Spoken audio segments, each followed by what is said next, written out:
Uy, Loloy, bilisan mo. Pinagtitripan na naman ni Karing tsaka ni Jingle si, Trisha. Naghahanap talagang dalawang bulwak na yan. Akin na ang contact number mo. Trisha, mayaman ba kayo? O ano? Anong sagot? Mayaman ba kayo? Pero bago niya sagutin yan, bakit Jingle, may suklay ka ba? Bakit di mo ginagamit sa buhok mo? Huwag ka mga ilab. Ikaw ba kinakausap ko? Hindi naman pwedeng ganyanin mo yung kaibigan ko. Bakit? Bakit? Kung may suklay ka, ba't di mo i-kiss ko sa buhok mo? Tsaka, lahat na picturean ko, simula na dati ka. Kasi dati, mahirap kayo. Ngayon yumaman ka, di yumabang ka lang. Akin na yan!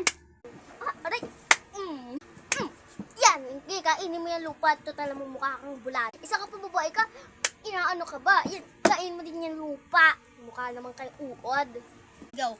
Well. Ha!